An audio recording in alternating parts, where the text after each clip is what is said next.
This is going to be another video on how to drape the small and old patient compared to the other earlier video that I made.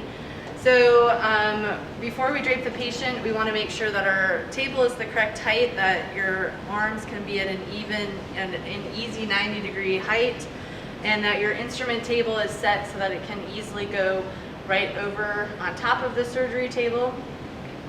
In our packs, we have our huck towels as our quarter drapes, and then we have a separate patient drape here that we'll use. So for the huck towels, you want to always pick them up as a unit from your pack. You don't want to just drag them off of the table because you can easily contaminate them. At that point, you can open them up, and you want to make sure that the fold of the towel is facing towards you, or towards the patient, like this. And so you're going to pinch the towel with your thumb and your forefinger like that. Put your 3 fingers behind, and then you're just going to turn your hand so that basically your hand is protected. And then you're going to lay that drape at the location closest to you so that you can protect yourself from the patient. And you're going to lay it close to where you want it, but if anything, you want it to be a little too close to where your incision is going to be rather than far away, because you can always move it back. And to move it back, you can always touch the middle of the towel. You never want to touch the edges of the huck towel. So I'm going to drape the cranial and caudal drape the same way. It doesn't really matter which you do first. I often will do the cranial one first because anesthesia is always kind of in the way. And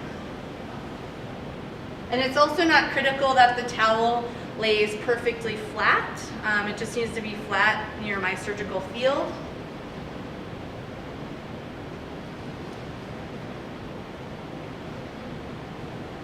And notice how when I'm doing this, I'm being very careful not to contaminate the front of myself on the table. Now the last towel you can do a couple different ways. My first video I demonstrated how to walk around the table and drape. You can also take the towel and turn it so that the fold is towards you. And without dragging it across the patient, you can just lightly flip it over the patient and into place.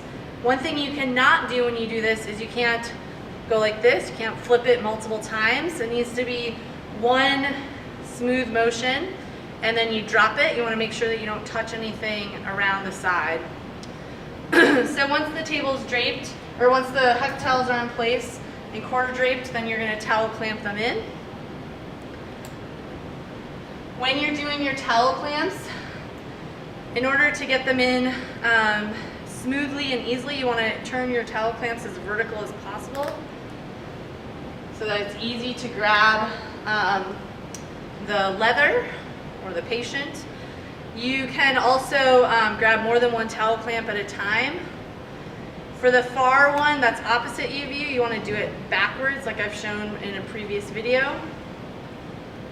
And then you're all towel clamped in. Notice the size of my draped in area. It's a good 2 centimeters on either side of the incision, of the intended incision site, which is really important. So then the next thing that I'm going to have is my patient drape. At this point, I need to make a decision as to how I'm going to drape in or not drape in my instrument table, and I'll show you now both ways how to do that. So in my first video, I showed how to not drape in the table, and I'll show that again, and then we'll show you how to drape it in. Remember with your patient drape, it's folded in an accordion and then folded like a book. So you should always be able to grab it, again, as a unit, and you should unfold it so that it looks like this. You're going to put the middle of the drape on the middle of your incision site, and you're going to expand the drape cranial and caudal, like so. And notice how I didn't try to smooth it out at all, I just dropped it down on the table. And then at this point I would need an assistant to help me to open up the drape. So I'm going to actually hand my assistant the corner that I want her to use. Sometimes the drapes stick together a little bit.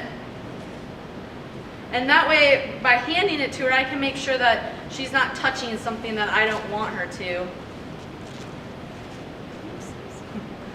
And then I'm going to grab the sides and we're going to expand the drape like that, okay?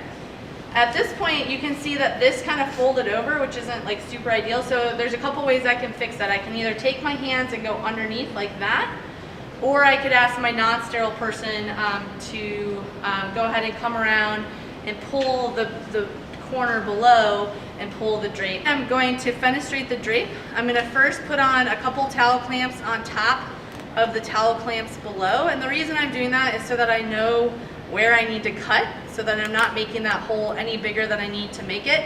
The hole in the patient drape needs to be the same size and the same shape as the area draped with the quarter drapes. So once I do that, I'm going to grab my suture scissors, or they're actually general purpose scissors that are blunt and sharp. I'm going to cut a hole in one of the corners of my drapes, and then I'm just going to cut a nice rectangular shape so that it matches below.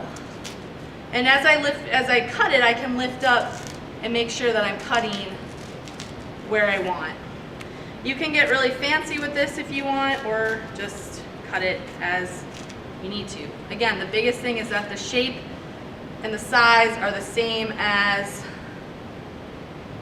the bottom drape. And so this little piece, you don't want to leave it on your surgery table because it's going to get in the way, so you just drop that on the floor in your cake bucket. So then at this point I can finish towel clamping over on top of my other towel clamps. And then to finish, before I would start my surgery, I would now bring my table up over the surgery table so that it's nice and close and I can perform surgery.